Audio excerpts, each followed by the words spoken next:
She should be in there. I just saw her. She should be coming up on. Hello?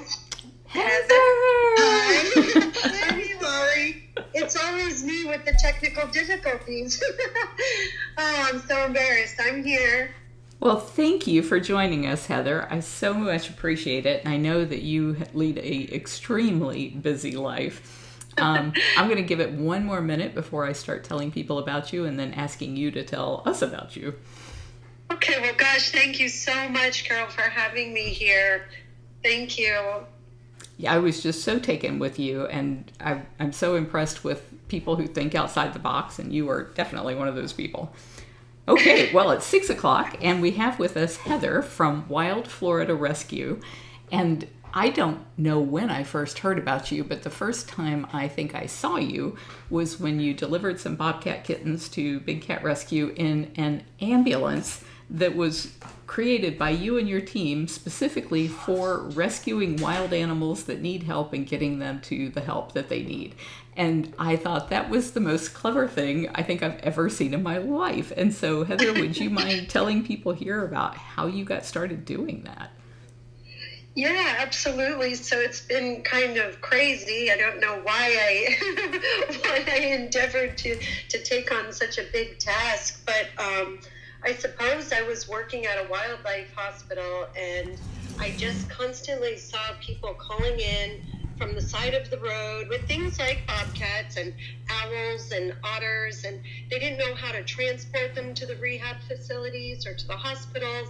And in my previous life, I had been a paramedic and a firefighter for a short while, and I thought we need some kind of transport, like an ambulance. At the time, it was poo-pooed on a bit, and a volunteer there heard me talking about it, and he said, his name was Matthew Bice, and he said, can I take you to breakfast or coffee, and we talk about this? And I said, sure. By the time we were done with coffee, we planned on one day we're going to have an ambulance. We drew it out, and we started right away. We set up a GoFundMe to set up a nonprofit. Not that we knew anything about fundraising, and we just started in our own vehicles. We looked for the proper permits and permissions, and it was just go from day one. I knew an animal enforcement officer, and he told his team about us, and all we had was literally a business card. My sister Amanda drew up, did the technical stuff for a logo, and we handed it to him, and we went from 14 calls in 1 week to 14 calls in a day to one day we ended up with 51 calls during gannet season, and we were really shocked on how many animals actually needed that service, needed that help. So basically we're an ambulance, and we just were trying to fill a void that seemed to be needed. And we ended up with a lot more wildlife than we ever could have imagined, to be honest. Oh my gosh, you gave me so many more questions to ask, like how did you get involved in firefighting and rehab work, and how do you deal with 14 calls a day? The calls is the biggest thing. So it really is taxing. And that's been the hardest part in keeping volunteers, because volunteers that come here are super passionate and they love what they're doing, and they seem to really love our team. But there are a lot of times that people just tap out. We started in 2017 was our first running year. We had 3,012 calls for wildlife help, and there was really only myself and Matt running at that time.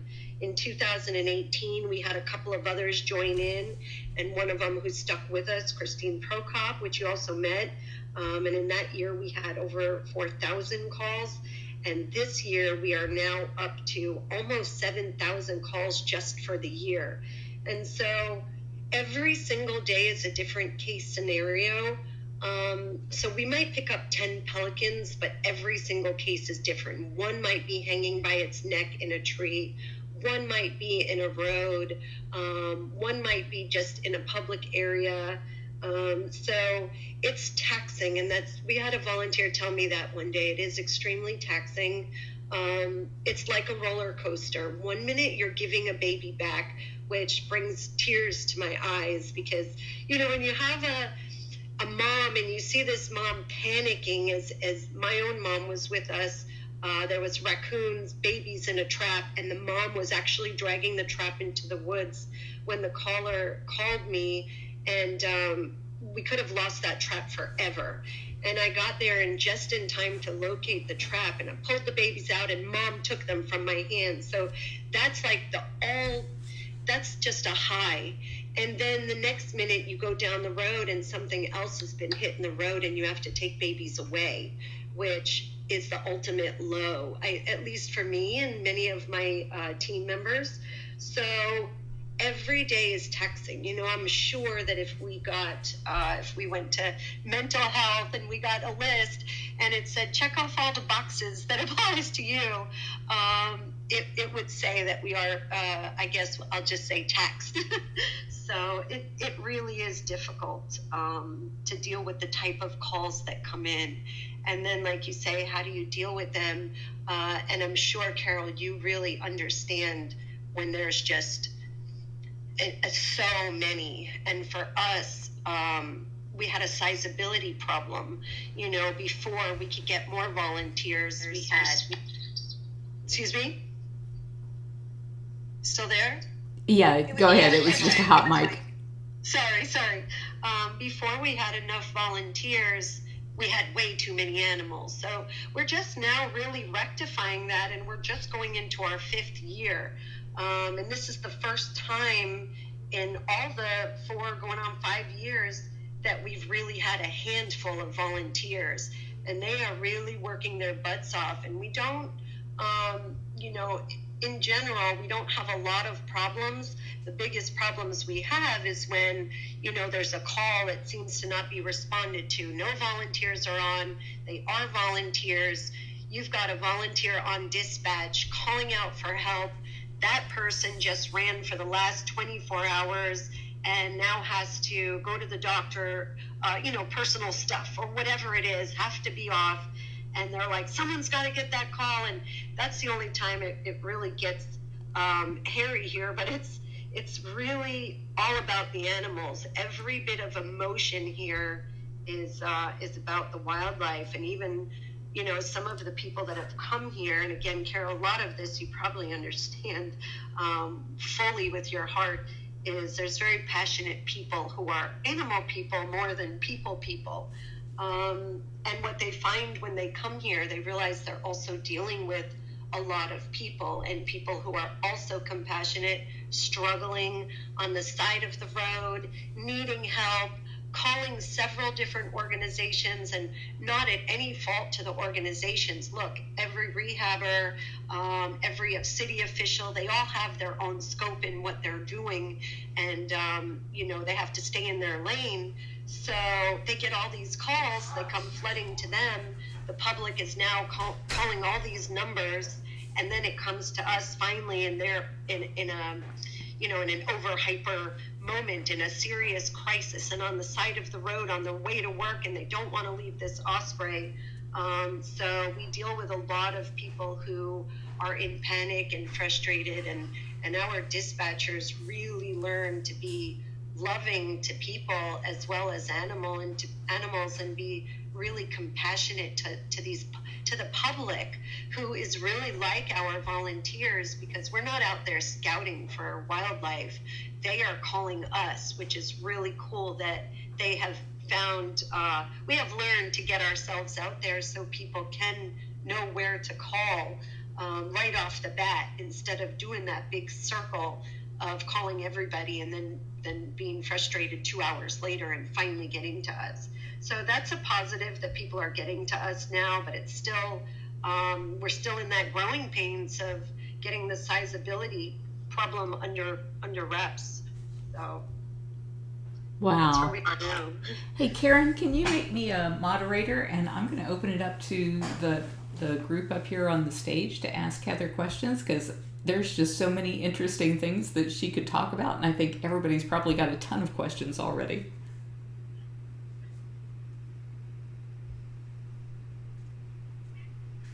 making your moderator. Hold on one sec.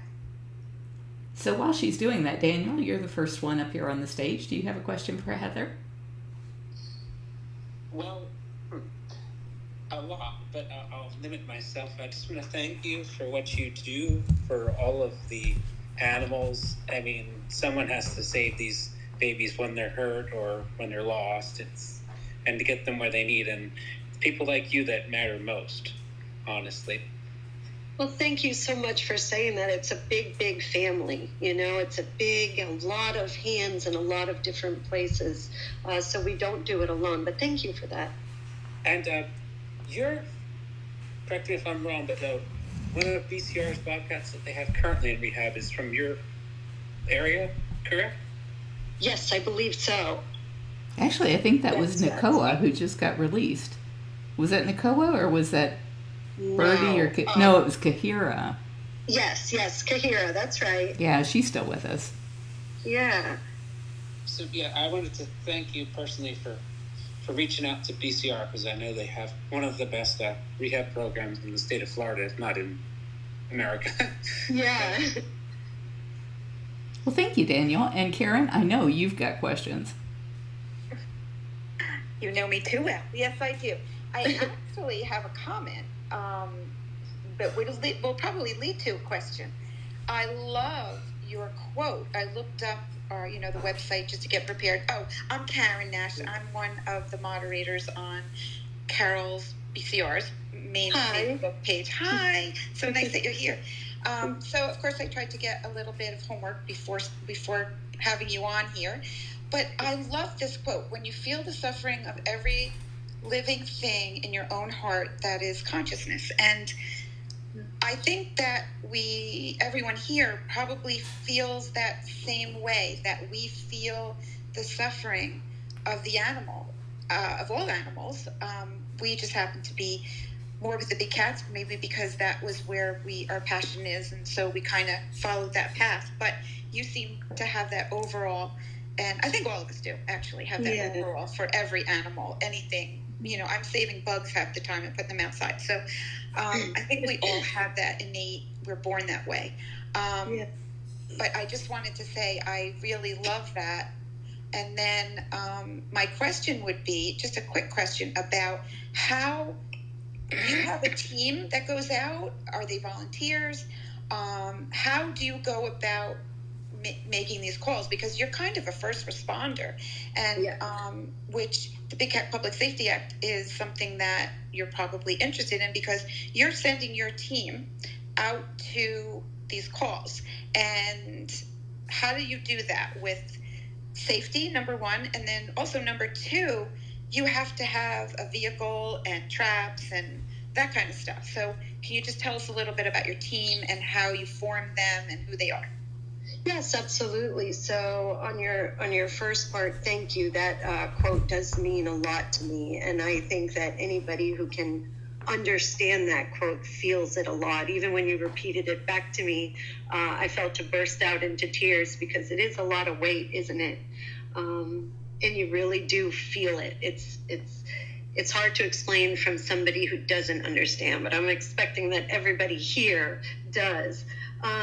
So thank you for that, acknowledging that. And the second part is for our team. So we have a hotline that comes in. We have a hotline number. People call us. They find us either on Google or the other facilities give that number, or city officials, stuff like that. Give that number. The call comes in, and then that number is transcribed through an email, so the dispatchers can actually see it, read it, open it up, and hear it. And that is the top of the line as the first spot everybody goes to is the dispatcher. The dispatcher then puts out a call to the person who is on the ambulance. It used to be one and the same, but because of safety issues, we stopped doing that. That was never safe to do, to be responding to calls and answering calls at the same time, of course.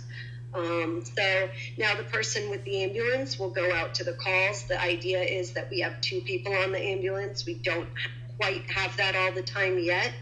And they go out with the ambulance.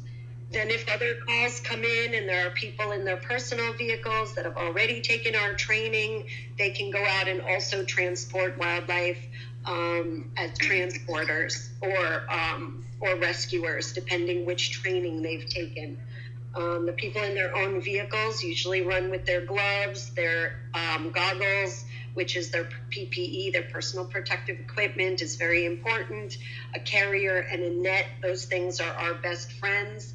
Our ambulance is equipped with many different kind of protective equipment, different kinds of gloves, gauntlets, helmets, and then you've got our equipment such as poles to get up in trees, a ladder, a kayak, wire cutters, thermal cameras, stretchers, medical gear, IV fluids, oxygen concentrator, which I know Carol's taken a peek at, was a really big thing for us to have on the ambulance for wildlife that is stressed and coming in injured.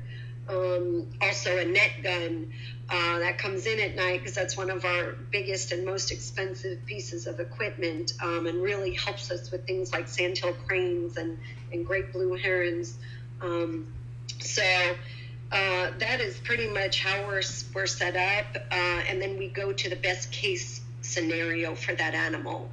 Just like with the bobcats, as the gentleman before was saying, Big Cat Rescue is absolutely the best place we could have gone. That was an incredible resource to have. When we saw the facility, we just could not believe how wonderful it was. The bobcat facility was absolutely outstanding for rehab and release. And as far as safety, with personal safety, we're getting better all the time with tracking, keeping people on the phone as they go out. I actually carry a weapon. Our president is a police officer, or a sheriff, deputy sheriff, and he really works with talking the girls through things. We've got a couple of big trappers who are always willing to go out with us if we need to. As women, going out late at night alone, we didn't used to be as safe as we are now, and I'll openly admit that. But there has been some times, and I've never thought of myself as a, frightened person, but I've been in some really shady places late at night, and I would never want our team to be out like that. So, and a couple of the girls have come to me along the way, along the years, and said, okay, we got to be safer about this, or their husbands were worried. So we're getting better things in place all the time for that kind of safety. And again, safety in numbers, we're starting to stick together and do things a little bit smarter. But yeah, that's pretty much how we run. I don't know, I don't want to over talk, but that's pretty much it. It's not, it took a while really to get it really running smoothly. It would always remain the same. Calls come in, we respond, and take the animal to the best case scenario, whether that is a vet. We are so fortunate to have several vets that work for us, not work for us, I shouldn't even say that volunteer and help us. We've got Dr. Rodamozo at O'Galley Veterinary Hospital that has never asked for a thing and really helped us out. Donna Craig from Outback Mobile, with several other vets, and we've got a vet on our board, Dr. Angela Bockelman. I've got to mention them because they're just amazing. I don't think we could have done, there's a lot of wildlife that we do overnight, and those vets were always happy to help us. So that has been an incredible resource. But yeah, we go to the best case scenario. Sometimes that's a rehab, a veterinarian. Sometimes it's just release on the spot. Animals that are entrapped or entangled and or need to be renested and reunited. So it's every case scenario is just so different, and we've had to learn along the way. And we sit people down for extensive training. They have to come back again and again and again and again. But we could never possibly get to all the cases of all the scenarios. So, a lot of it is just learn on the go. So. Thank you so much. I know it could be so heartbreaking. So I feel for you with knowing how you feel, what the animal's feeling from your quote. And that's what, I'm not good in a panic situation, so I always think people are so amazing when they're able to do that and be able to think while they're doing it. I tend to panic, so that's really amazing. Thank you so much for answering my question. Well, thank you so much. Of course. Just wanted to check with everybody if your microphones are off. That would be great. Just check to see. It's in the bottom right-hand corner if you're on the phone. So just make sure they're off. Okay, Carol, back to you. And thank you so much, Heather. Thank you for everything, actually. Thank you. Well, thank you. Lalani, thank you for joining us. Do you have a question or comment for Heather? Yes, actually, I have one for you and one for Heather. So, because it sounds like we all have the same idea. So, Carol, the first part is for you. So, I know you most recently, because I watch you guys every day, you most recently did a bobcat rescue earlier this week. So, my question is, and this is probably the purpose of this phone call, have you ever thought about having a team go with you or designate a higher level, like a senior keeper or a master keeper, to help you with that? And then my second question is for Heather. For your rescues, how far out do you go? Like, what's the distance? Like, is it 2 hours, 3 hours? So is there a limit to where you would go? So thank you both. As far as taking people with me when I go on a rescue, I don't do it unless I think I'm going to need somebody to help me chase down a cat, because I don't want to be stuck in a car breathing the same air and having to wear a mask around someone, even though our people are vaccinated and, you know, we're so careful. It's just so uncomfortable to be in a vehicle for that long. I knew that this cat was already in a trap when I went up there, so I wasn't going to have to chase it down, so I didn't need to take somebody with me. And Heather is a great resource for me, so if I know that there's a cat that's too far away for me to get to, I can reach out to her and ask her if she can go pick it up, and then I can either meet her halfway or she can come to us. And Heather, I'll defer to you on the rest. Absolutely, 100%. So happy to help. So Wild Florida Rescue covers all of Brevard County, which is a pretty long county. It's about a little over 1,500 square miles. So that is the county that we claim to do. But we do go to all the bordering counties. People are just calling for help from everywhere. And if people call throughout the state, we're almost always willing to help, especially if we know they can't get help. And if they call in, we will do our best to help them via dispatch. You know, if they're not close enough for us to help, you know, they may say, I have a deer stuck in a fence and we're 3 hours away. So that's not going to help. But what our dispatchers have is the full list of wildlife rehabbers or other rescues, so we can patch them through to those people and make sure they have either the proper number, or if they're panicked, we call for them. So we really help throughout the whole state, but our claimed area is Brevard County. Great, thank you. Yeah. Nancy. Hi, Carol. Hi, Heather. It's so wonderful to hear your story about your ambulance. That's just amazing. I think we need one of those in every area, especially rural areas where it's so hard to get to these animals sometimes. What is your most unusual call that you've had so far?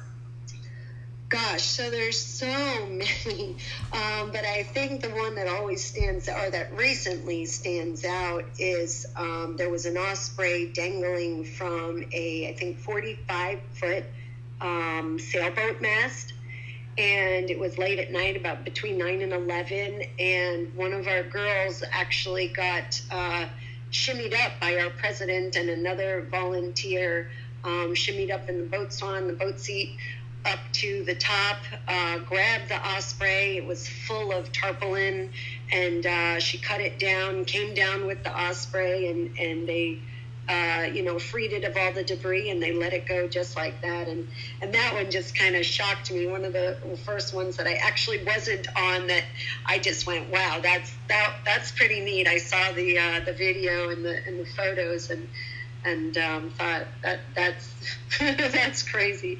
But she went up there and she did it, and the boat was just swaying back and forth in the water, and she's afraid of heights, but we just believe in getting it done, and she did. So that one I think is pretty wild. And we also helped in another county recently picking up a goat that got 3 goats got left on an island, and 2 of them I think were killed by gators, and the one was just there crying. So we boated over and spent a little while catching a wild goat, and brought him back on over. Who knew that there were wild goats? Well, and the goat was just a regular farm animal, but they had left it on the island for months, so it was pretty wild up and a bit spastic, and running back and forth, and everybody was having a hard time trapping it, so we went out to help. But he ended up at a farm, and by the time he got there and realized there was hay and other goats, he was just the happiest little goat we ever saw. So it was good. Well, thank you for doing that, and thank you for answering the question.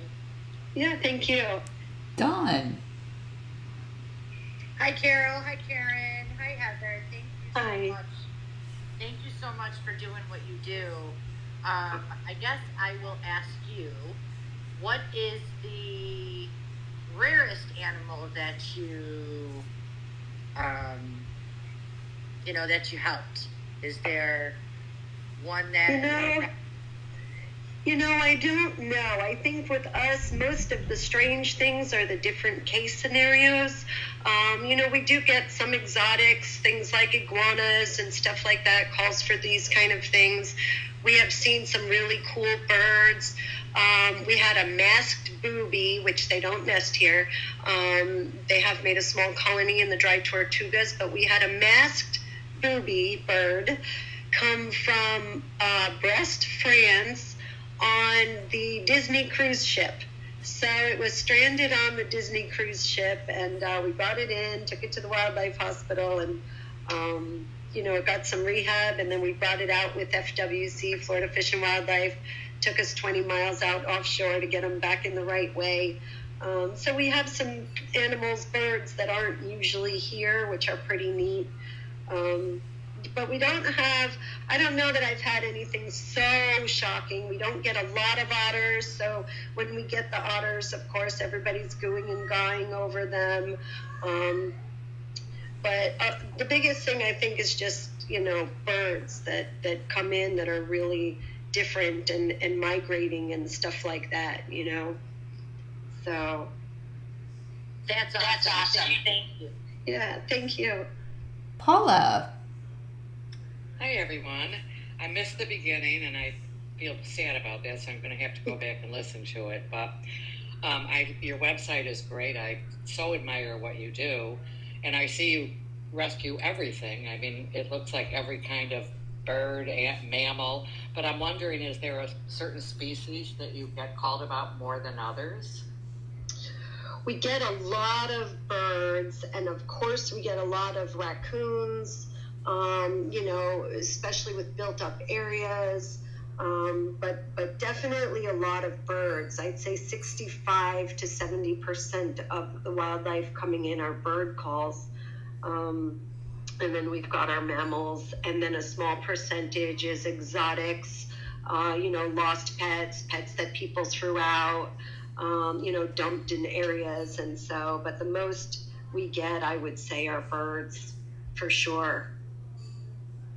A lot of human impacts with the birds. We have entanglements and a lot of fishing lines and fishing lures. And if you've been to our website or our Facebook, you'll see a lot of that, which is, really upsetting. And we don't always like to, post all those upsetting things, but there's a lot of people that need to know. And so we try to educate, but you will see there just how very many birds are impacted by humans. Thank you.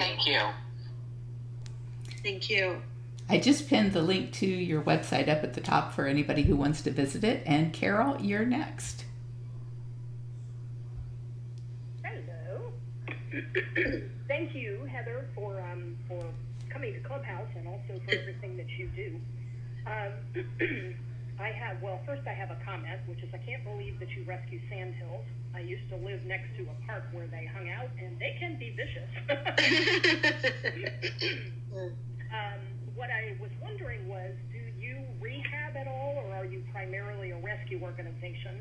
And do you have, I know you said you try to refer people that call from other counties, but Yes. do you have any counties where there may be like a lack of a similar rescue availability? And have you thought about perhaps trying to set up crews in other counties? Yes, absolutely. And there's been a few people that have reached out to us in Volusia County and a few different places. Right now we're trying to work with Indian River because we've got several volunteers who have come up here to train, who are willing to be called out and meet us on the borders if they need to. We find that in Indian River, there's a lot of people that want to help, but there's no rehab facility per se. So they're needing to get it up north or down south, and that's a really hard thing for them.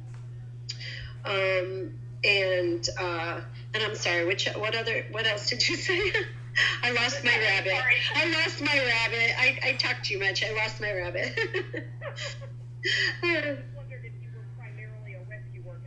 Yes. Do any rehab?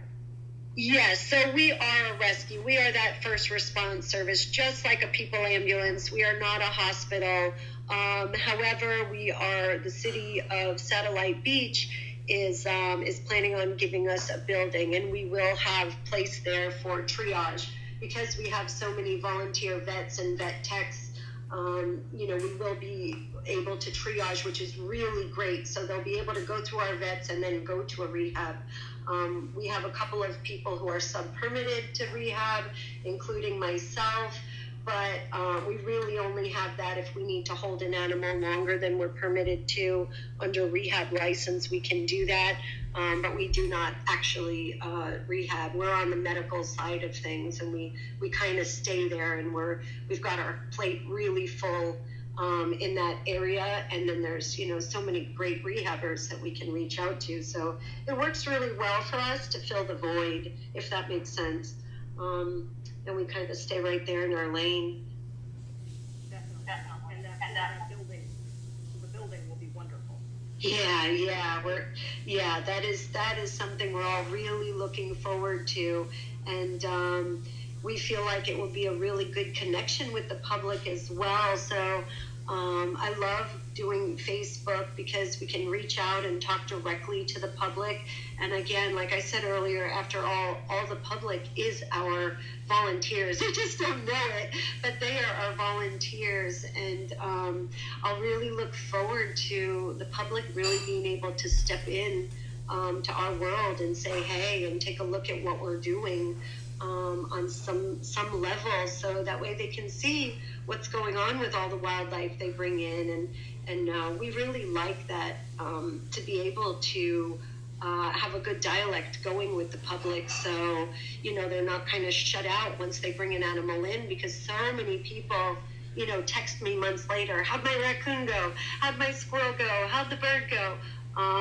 And I really remember every one of them. I usually put every single one in my phone, and after a while I have to start deleting because it's all passed and over with and my phone's filled up. But anyway, the building will be really great to be able to connect with the public, so we're looking forward to it. Thank you so much. Yeah, thank you. Aline, it looks like you're new. I'm sorry if I'm not saying your name right. If you could tell us how to pronounce your name and then open your microphone so that you can talk to Heather.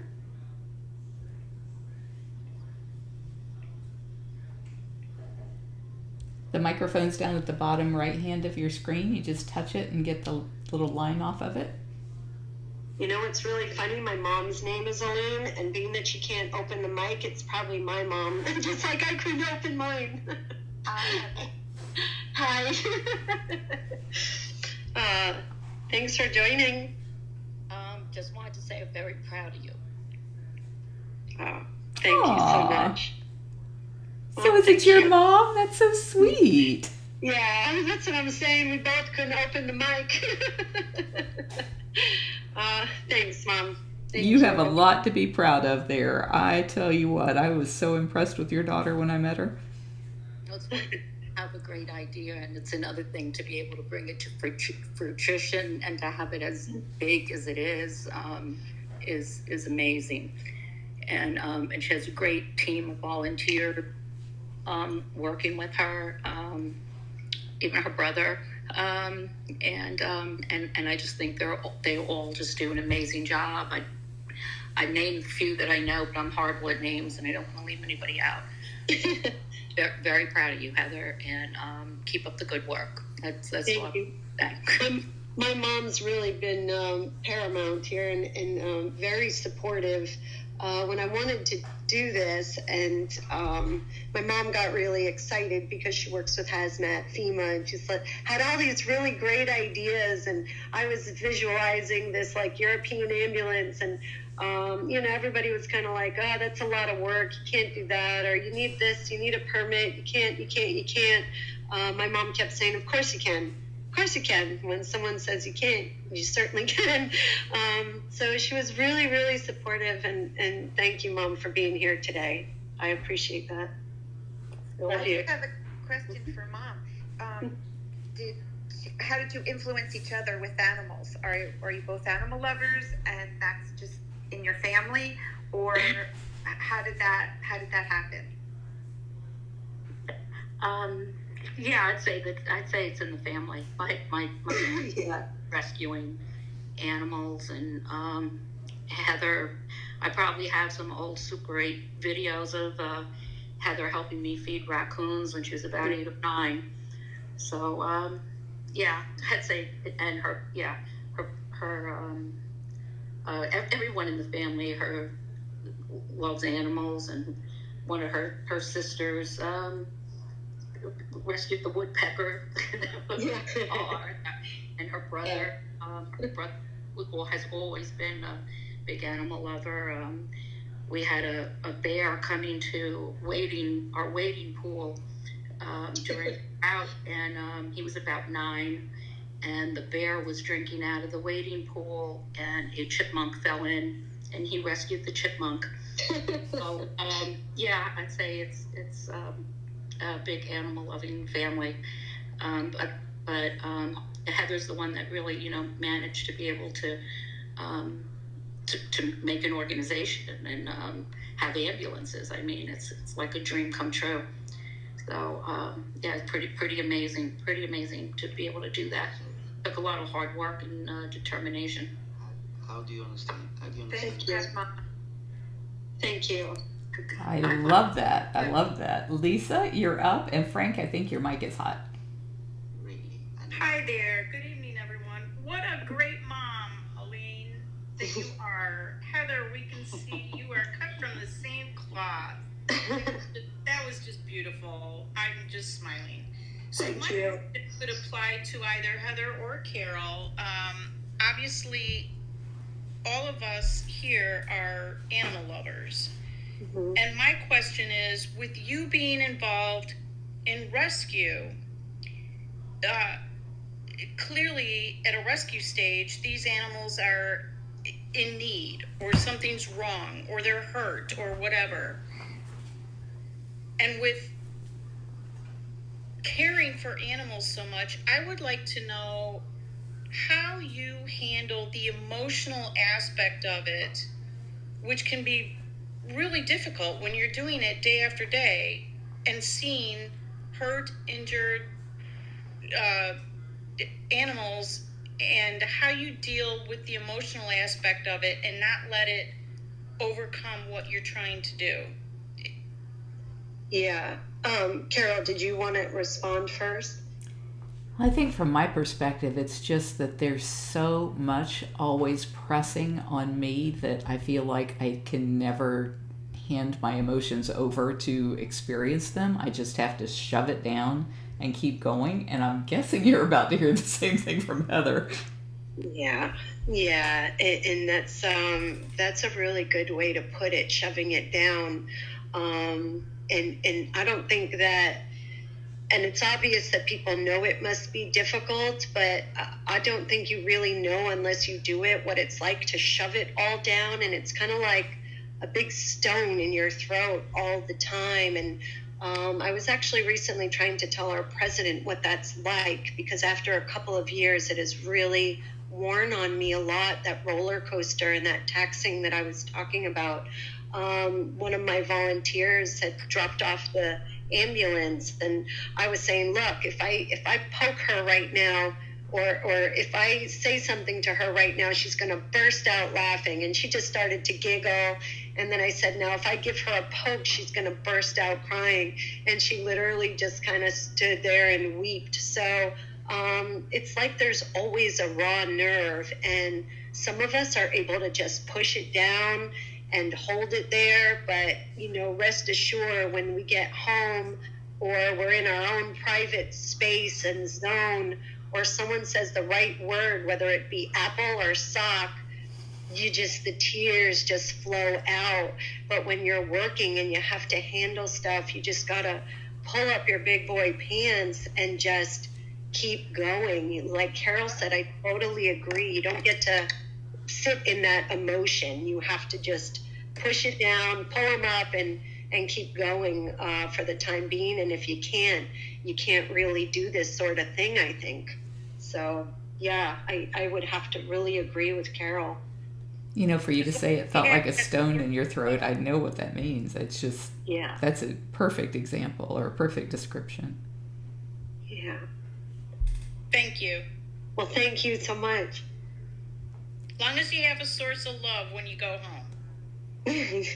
Yeah. Carrie, looks like you're new too. So your microphone is down in the bottom right. Oh, you figured it out. Hi, my name is Carrie. Thank you for allowing me to join. And I was invited. There was a little thing that said I was invited to speak, and I didn't really know I was going to get called on, but here I am. So Carol, thank you for having me. I have yet to come out to your place, but I would absolutely love to. I am actually a new volunteer with Heather, and it's really exciting and fast-paced, and I love all that. But yeah, it's emotional and it's taxing, and I'm really looking forward to the building for the camaraderie. We have ways of communicating with each other, other members, team members, by group or individually, and that's all wonderful. But I'm really looking forward to having that in-person connection, and a way to decompress, because I can stay calm in the moment, but yeah, it is something that I don't want to stuff down how I feel, because, I'm a holistic healer, and I know when I put things down, it comes out in other ways, and I can't afford that. So I'm really just looking forward to, getting closer with the team and having us be able to support each other through some of the difficult stuff that we experience. But I'm super, super excited about being part of this team. It's different than any, I assisted in some rehabbing up north, but it's a very different experience being out there doing the capturing. It's very Indiana Jones. So, but thank you, Carol, for having me, and Heather, thank you for having me. It's really an honor to be able to be part of your team. Carrie, thank you so much for actually mentioning that, and how hard it can be, because it really is, and I think that's what Carol and I are sharing here. And we're actually working on. I'm literally hands deep in a debriefing program. So when we do have the building, just like a police station or a firehouse can sit in for a debriefing for what has happened throughout the day, I hope we can have that, and we can give that to you all, the team, to make things a little bit easier, But thank you anyway. Thanks for being forward to it. And let me know if you need somebody to facilitate that. We have someone who volunteers her time dealing with grief, like when we lose an animal. And I never avail myself of her services because I'm too busy shoving stuff down, but I forget her name, but I've got it in our workplace group if you guys ever need her. Well, Mary. thank you. Mary, how about you?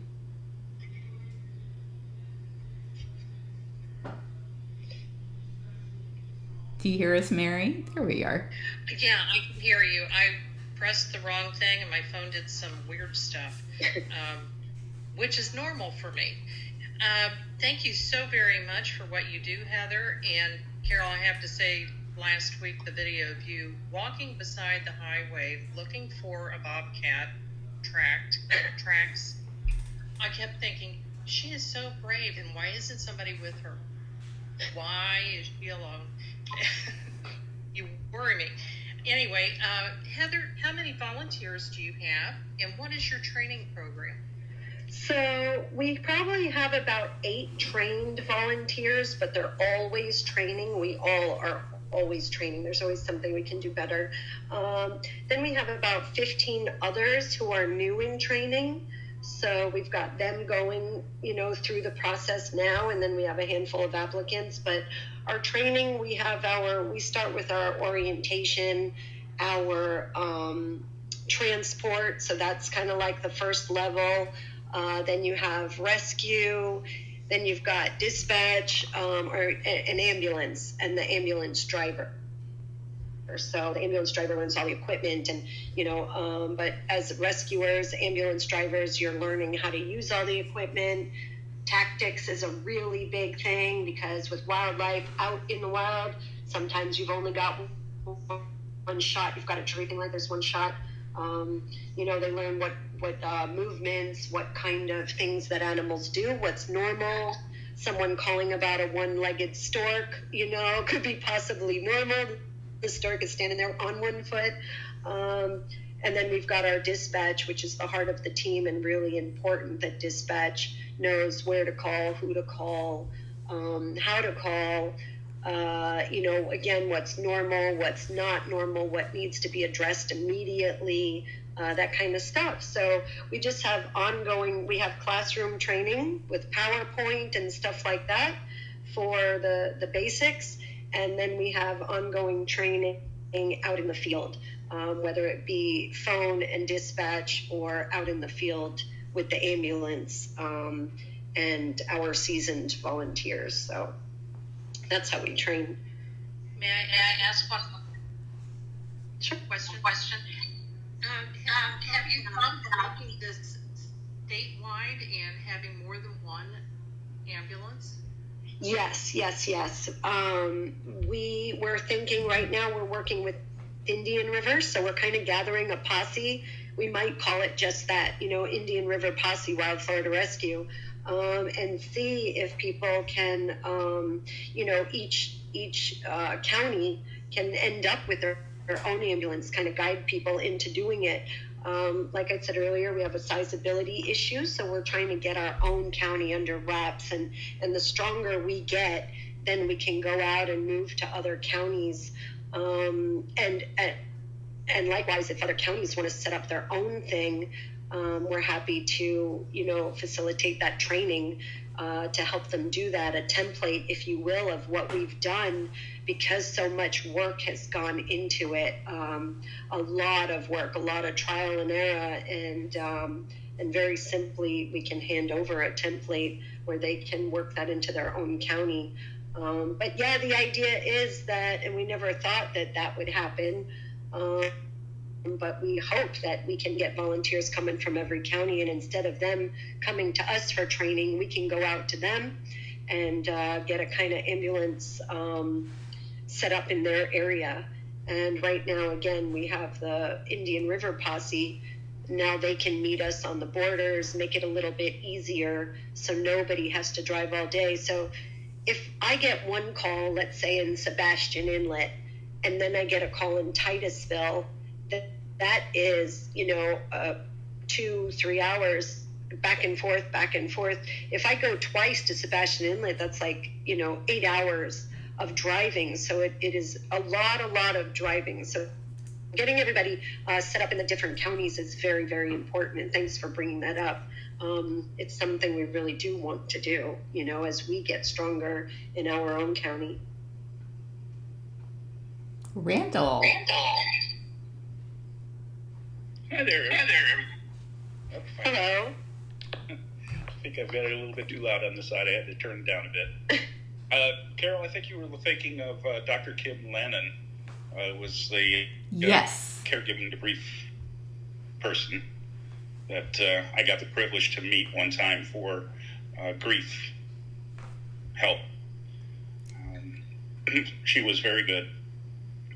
I wanted to ask Heather, I'm sure that's quite a few of the animals you also are looking at release, and I was wondering, especially like with the exotic bird that you had and so on, are there any stipulations on release of birds like we have with the bobcats and such? Well, we put animals back where they came from. Some animals, some species have to go back, like ospreys and great blue herons. They need to go back exactly where they came from. So that is super, super important. The idea is that it's really important for the animal to go to the rehab, and the rehab say it's okay for release, give it back, and then we take them back where they came from. Or it's an on-the-spot sort of thing, release them out of their entanglement or whatever their predicament is, and release them right there. So that's our rule of thumb, that they go right back where they came from.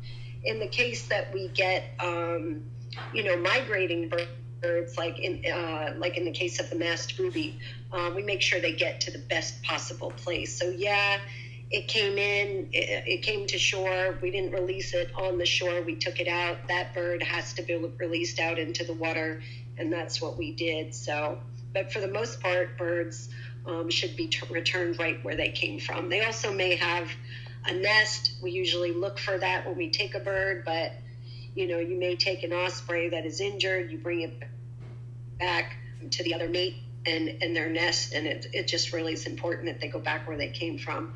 So we don't leave a lot of wiggle room there. So, we don't leave it up to each volunteer to determine, should this animal go back here? There may be too many mistakes. We don't want any mistakes. So yeah, they go right back where they came from. Sounds wonderful. I'm sure that extra 2-hour drive gets to be tedious for the release as well. Yeah, but that's the good stuff. That's the good stuff. Usually, volunteers love that, especially when it's their first and second and third one, or when they actually rescued that animal and they get the call for release. They're ready to go to Timbuktu. And I love these volunteers. We've got a new volunteer that every time a call comes in, she drives up almost an hour from Indian River County to come do a rescue up here. So they're really excited to do releases, especially because a lot of the calls that come in are, fatal. So when they get the releases, that's really awesome for them. Frank, welcome. I think you're new. Do you have a question or comment for Heather?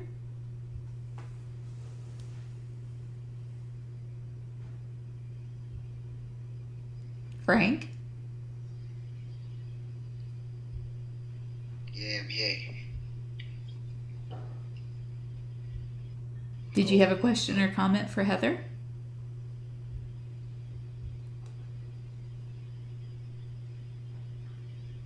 Okay, how about you, Kat? Yeah, hi everyone. Heather, I'm curious, what is your relationship with kind of the local authorities? How do you, animal control and that sort of thing? Do you all work together? And if so, how does that work? And how did you build those relationships? So I really love the way we work with all the officials around us. They've always been so helpful. And like I said earlier, Animal Services, our president used to work with Animal Services. He's gone on to be a deputy sheriff. But they do domestics, and they're really busy with that. But they were taking a lot of wildlife calls before we started. So now they have a place to shift those calls, and the public is satisfied, if that makes sense. So we work really well back and forth. If we get a domestic call, we send it to them, and they call us about wildlife. If we have a raccoon that possible rabies case, sick, they will go pick up the raccoon. So they help us a lot, and we're all on many of us are on first name basis because we work so often together to get it done, again, just to get it done. And then we've got FWC, who's always been also really amazing.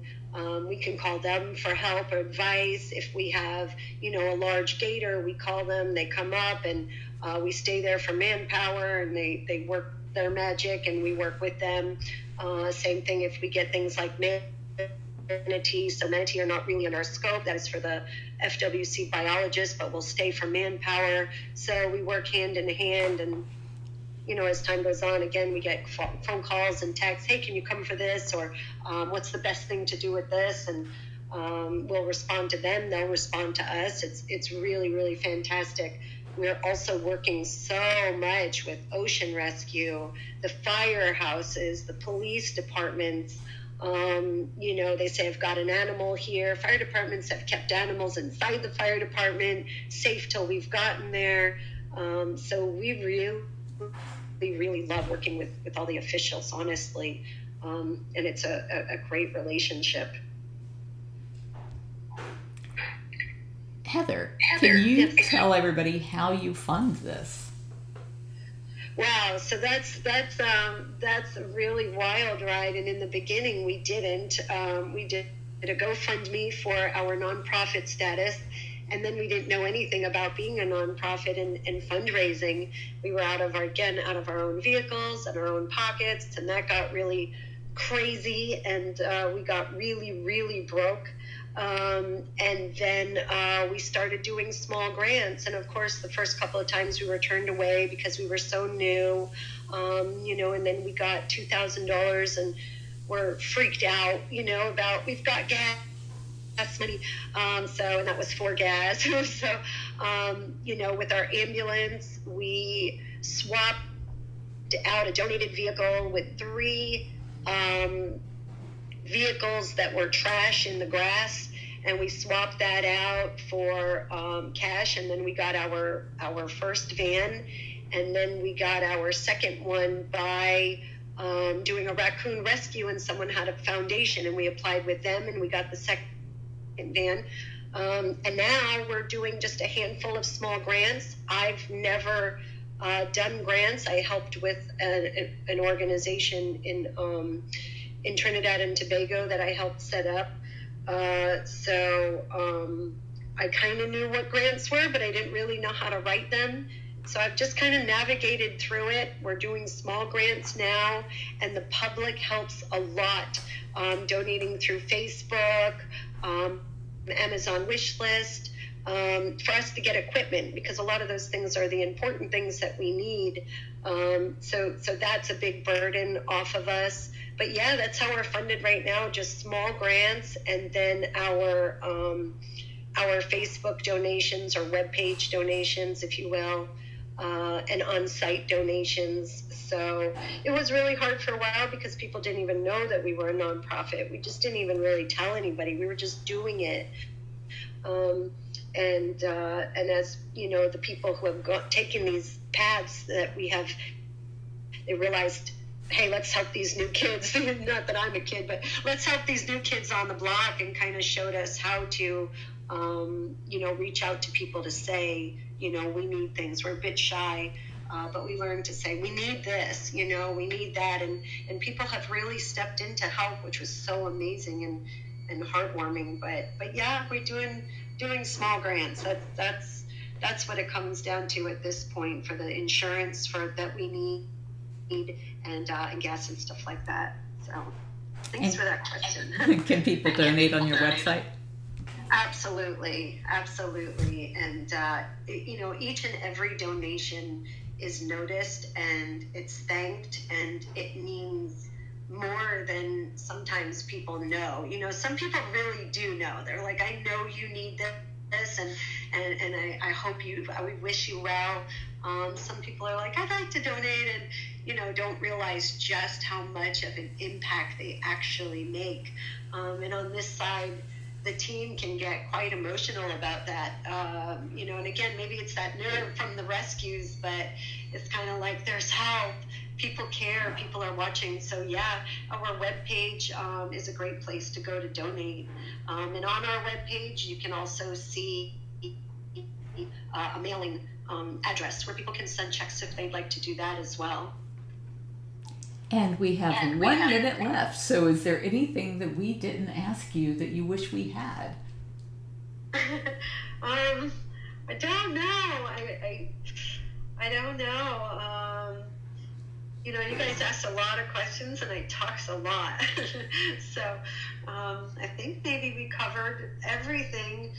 Just again that, I hope everybody knows, and I know, Carol, you deal with people impacts 24/7 in one way or another. But I hope that the message gets out there to everybody, and everybody here can share with everybody else that they possibly know what human impacts are happening, like entanglements. And I love fishing, but, discard of your line, discard of your trash. We have those seabirds and anhingas that constantly have Brillo pads and lint from your dryers stuck up in their beak where they can't breathe, and trash, and it's a lot to see. So I hope that everybody shares that. That's just a big thing I'm always wanting to get out there. And thank you for everybody being here and supporting. It feels really good that you're all here, and I'm just so thankful to Carol for having me. Well, thank you for coming, and I think that was a great way to leave this, and it looks like you've had 133 people come through tonight, so you got to reach some people who really love animals. I want to invite everybody to come back next Saturday at 6 p.m., and I think Lawana Mitchell, who does our online media, is going to be who we will be interviewing next Saturday at 6 p.m. Meanwhile, everybody check out Heather's website. It's pinned here at the top of the page, and please give her some help, because oh my goodness, that is some amazing work she's doing out there. Everybody want to open your mic and tell Heather how much we love her. Yay! Woo! Thank you, Heather. I love you. Thank you, Heather. Thanks for being there. Gosh, guys, thank you so very much. Honestly, I'm really humbled, and Carol, thank you. Coming from you, that's really amazing. Honestly, that's all I can say. I'm very humbled. Thank you, everybody, and thank you, Carol, and your team. You're welcome. Good night, everyone. Good night. Good night, everyone.